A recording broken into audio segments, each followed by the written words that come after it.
Barring a few minor hiccups, the Ministry of Education is poised for a very smooth and successful reopening of school. We would have rolled out our summer works program where the ministry would have spent in excess of $3 million to rehabilitate the school plant across the country. As much as possible, we tried to provide students and teachers with as comfortable an environment in which to operate. And it is for this reason we spared no effort to ensure that we went into every single school plant, looked at the issues, and we were able to work very closely with principals and school administrators to ensure that we tackled the more critical issues that confronted them. As far as that is concerned, we are approximately 98% complete. In keeping with the one laptop per child program, we have prepared in excess of 4,000 devices for distribution in the school system. The incoming Form 1s will be receiving Chromebooks. The Form 2s will also be receiving Chromebooks. And in select cases, the third formers will also be receiving devices because some schools took the decision last term not to issue the children with the devices prior to the commencement of the summer vacation. The government has spent a lot of money. We are pretty big on incorporating ICT in education, and it is for this reason we will give all the impetus that is needed to ensure that the one laptop per child program becomes a success. This is nicely complemented by the installation of smart classroom at select secondary and primary schools. The government has understood, and more specifically the Ministry of Education, we've understood that incorporating technology in lesson delivery is an imperative in the year 2022 and beyond. And it is for this reason we are committed to going all out, mobilize the resources to ensure that we equip our children with the devices and the tools that they need along with their teachers to make the education system and the education product that we deliver comparable to what obtains in more developed countries and observing best practice as much as possible. One of the key policy initiatives for our government is to have one university graduate per household.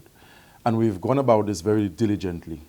In the coming weeks, we are making available to students wanting to pursue higher education in excess of 100 university scholarships. And this is going to be nicely complemented by approximately 150 bursaries for students wishing to pursue studies at the Sir Arthur Lewis Community College. Even at a lower level, the government continues to make resources available in excess of $2 million to pay facilities fees for primary and secondary school students in the public school system. So we have placed a premium on education, but we've also understood that quality education calls for a lot of resources that parents ordinarily would not have at their disposal. And it is for this reason the Minister of Finance and Prime Minister has ensured that the Ministry of Education has access to the national budget to deliver on some of the initiatives that I would have mentioned previously. So all in all, we are poised for a very smooth and successful reopening. I mean, there's never been a better time to be a Form 1 student in St. Lucia. Upon completion of the CPE exam, a Form 1 child goes into a secondary school having received a $500 bursary. A Form 1 child would receive a receipt where facilities fees would have been paid for him or her.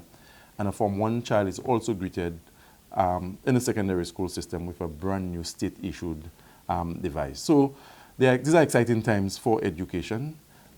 We have to implore the parents to play their part.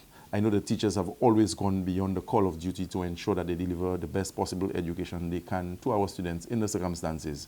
So I want to profit the opportunity to implore parents, to call on parents to support the teachers, support school administrators, and support your children at home.